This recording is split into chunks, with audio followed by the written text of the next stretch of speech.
పోటీలో ఉన్నారు. అదే విషయం పోటీలో ఉన్నారు సార్. చెప్పండి సార్ గౌతమ్ గారు, ఏంటి అసలు ఎందుకు ఎన్నికల్లోన పోటీ ఎందుకు వద్దనుకున్నారు? అసలు నాకు బేసిక్ అందరికీ డౌట్. ఎందుకంటే సార్ నేను ఈ ప్రశ్న ఎందుకు అడుగుతున్నానంటే, కాంగ్రెస్ పాలనలో వచ్చిన ఏడాది పూర్తి కాగానే కాంగ్రెస్ కథ ముగిసిపోతూ వచ్చింది అని గట్టిగా నమ్మిన పార్టీ ఏదైనా ఉందంటే బీఆర్ఎస్ పార్టీ. ఓకేనా? ఎందుకంటే రకరకాల సమస్యలు రకరకాల సందర్భంలోన పత్రికల్లోనూ హెడ్లైన్స్లో వస్తుంది, అన్ని పేపర్లో నమస్తే తెలంగాణలో రాని వార్తంటూ ఏదీ లేదు. ఓకే, ఇంత సివియర్ అపోజిషన్ ఉంది, డిస్సాటిస్ఫాక్షన్ ఉంది పబ్లిక్లో అని పల్స్ మీకు తెలిసినప్పుడు వీ కెన్ టెస్ట్ ఇట్ కదా. మళ్ళీ ఎందుకు పోటీ చేయలేదు? సరే సార్, పోటీ చేయలేదా లేదా వ్యూహాత్మకంగా వెనుక వద్దనుకున్నారా?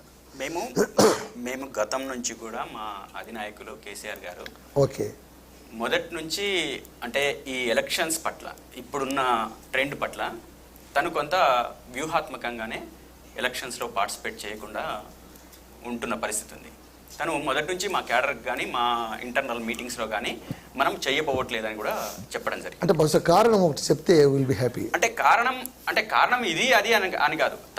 మనం కొన్ని ఎత్తుగడలు వ్యూహాలు ఉంటాయి మనకు, ఆ వ్యూహాలు ఎత్తుగడల కారణంగానే మనం ఇక్కడ చేయట్లేదు అని చెప్పారు. అంటే బీజేపీతో కలవాల్సి ఉంటుంది కాబట్టి అని. అంటే బీజేపీతో కలవాల్సి ఉంటుందని చెప్పేసి మేము ఎక్కడ అనట్లేదు.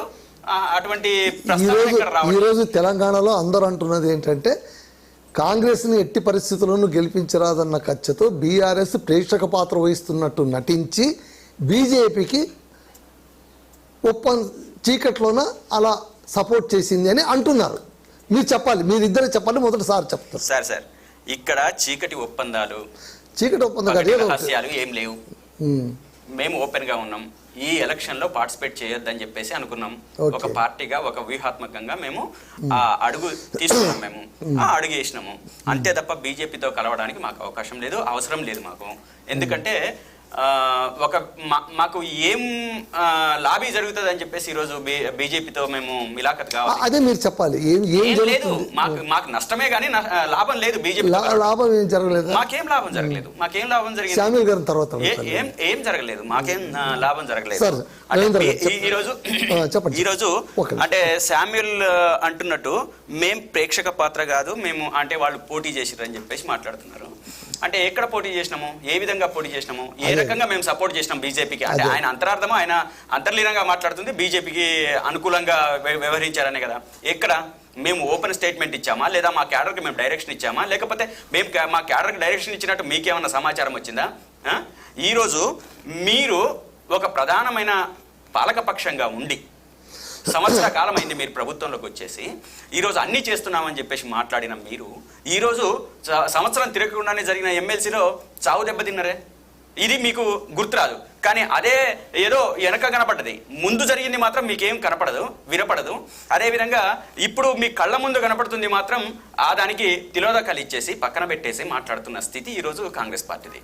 ఇక రెండో విషయం ఏంటంటే, బీజేపీ కూడా ఇక్కడ మనం బీజేపీని చాలా జాగ్రత్తగా మనం లెక్కలోకి తీసుకుంటే వాళ్ళ ఆలోచన అంతా ఒక అభివృద్ధి మీద, ఈ దేశ పురోగతి మీద, ఈ రాష్ట్ర పురోగతి మీద ఎక్కడా ఉండదు.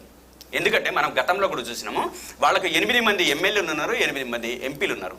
మన రాష్ట్రానికి నిధులు ఏంటంటే 0. మన రాష్ట్రానికి ఇచ్చిన నిధులు ఎంత? వాళ్ళ మంత్రులు కావచ్చు, ఎంపీలు కావచ్చు, సెంట్రల్లో ఉన్న 2 మంత్రులు కావచ్చు, మనకు తెచ్చింది ఏంది అని చెప్పేసి మనం మాట్లాడుకోవాల్సిన. అంటే వీళ్ళు ఏం చెప్తారంటే, మేము 1,00,000 కోట్లు ఇచ్చినాం, 2 లక్షల కోట్లు ఇచ్చినాం, 3 లక్షల కోట్లు ఇచ్చినాం అని చెప్పేసి మాట్లాడతారు. మేమేమంటున్నామంటే, బీహార్ రాష్ట్రానికి ఏ దేశంలో ఉన్న రాష్ట్రాలకు కేటాయించకన్నా ముందే దానికి ₹1 ఎక్కువ కేటాయించారు. కానీ మన రాష్ట్రానికి అన్ని రాష్ట్రాలతో అదే వాళ్ళ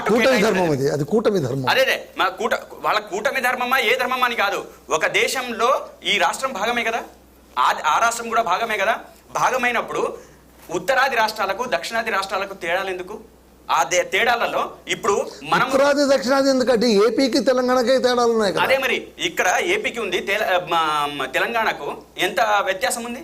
ఈ రకంగా వాళ్ళు చెప్పేది శ్రీరంగ నీతులు దూరేది మాత్రం ఇంకో గుడిసెలు అన్నట్టు మాట్లాడే మాటలు మాత్రం ధర్మం, న్యాయం, చట్టం అని చెప్పేసి మాట్లాడతారు. కానీ వాస్తవ పరిస్థితులు అది కావు. ఇప్పటికి కూడా వాళ్లకు ఈ దేశ పురోగతి మీద, అభివృద్ధి మీద ఎటువంటి చిత్తశుద్ధి ఉన్నా దాని బేస్తోనే మాట్లాడదాం.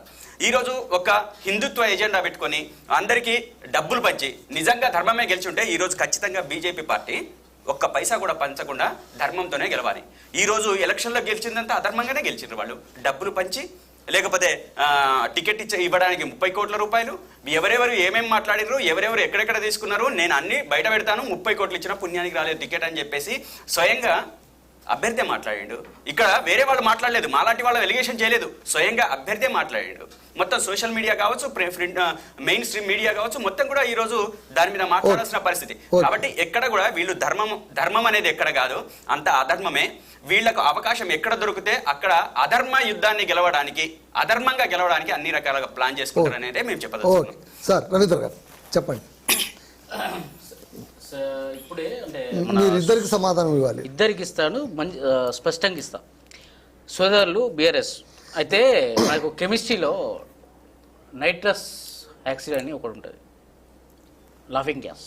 కొంచెం అర్థమయ్యేలా చెప్పండి. లాఫింగ్ గ్యాస్ అని ఒక కెమికల్ ఉంటుంది. అది ఒక లిక్విడ్, అది ఒక గ్యాస్. అది బయటకు వచ్చినప్పుడు మనకు సంబంధం లేకుండా మనం నవ్వేస్తుంటాం. ఇప్పుడు బీఆర్ఎస్ వల్ల మాటలు కూడా ఒక లాఫింగ్ గ్యాస్ లాగా అనిపిస్తున్నాయి. వాళ్ళు చెప్పే మాటలు చూస్తే మాకు నవ్వొస్తుంది. ఎందుకంటే నిధులు అంటున్నారు, వీళ్ళకి పస్ బోర్డు కనబడతలేదు, అండ్ ట్రైబల్ యూనివర్సిటీ కనబడతలేదు, నవోదయ విద్యాలయాలు కనబడతలేవు, కేంద్రీయ విద్యాలయాలు కనబడతలేవు. ఇప్పుడు ఈరోజు స్టేట్ గవర్నమెంట్లో వచ్చే ప్రతి ఫండ్ కూడా సెంట్రల్ గవర్నమెంట్ నుంచి వచ్చేదండి. ఎందుకంటే మన గవర్నమెంట్ సిస్టమ్ తెలుసు, ఒక ఫెడరల్ సిస్టమ్. సో వీళ్ళు కొత్తగా అంటే డైరెక్ట్ ఇవ్వరు, స్టేట్ గవర్నమెంట్ నుంచి ఇస్తారు. అదొకటి. పస్ బోర్డు ఆల్రెడీ స్టార్ట్ అయిపోయింది కదా. ఇప్పుడు స్లో ప్రాసెస్ అది కదండి. ఒక దేశంలో మనం ఒక బడ్జెట్ ప్రవేశపెట్టి ఒక రాష్ట్రానికి కొత్తగా పసుపు బోర్డు ఇచ్చాము. ఈ పసుపు బోర్డు డెవలప్మెంట్ కు అక్కడ నుంచి దాదాపు దశాబ్దాలుగా పోరాటం జరిగింది. మీరు పోరాటం జరిగింది. మీరు పసుపు బోర్డు తెలంగాణ ఇచ్చిన తర్వాత వినండి, తెలంగాణ రాష్ట్రంలో అక్కడున్న రైతులు తెలంగాణ రాష్ట్రం ఏర్పడిన 10 ఏళ్ల దాకా కూడా పసిబిడ్డ మనం ఇంకా డెవలప్ చేసుకోవాలన్న కేసీఆర్ గారు ఇంకా 1 year కూడా కాలేదు. 1 year అవుతుంది. మొన్న పసిబిడ్డ అనౌన్స్ చేసి మొన్ననే ఒక 3 months బ్యాక్ దీని అఫీషియల్ గా అనౌన్స్ ఏర్పడ్డది. పసిబిడ్డ ఎప్పుడు అన్నారు? 2014లో అన్నారు. పసుపు బోర్డు ఏర్పడి తెలంగాణ ఇంకా 1 year చిన్న బిడ్డ తెలంగాణ రాష్ట్రం చిన్న బిడ్డ అని చెప్పిండు. మన 6 నెలలు కూడా కాలేదు. ఇప్పుడు 3 months బ్యాక్ ఎస్టాబ్లిష్ అయింది ఒక చైర్మన్. మొన్ననే 3 days బ్యాక్ ఒక సెక్రటరీ వచ్చిండ్రు. అది ఒక ప్రాసెస్ లో ఉన్నది. ఆగండి, అదే చెప్తున్నా. ఇంకా ముందే లాఫింగ్ గ్యాస్ లాగా ఒక నవ్వు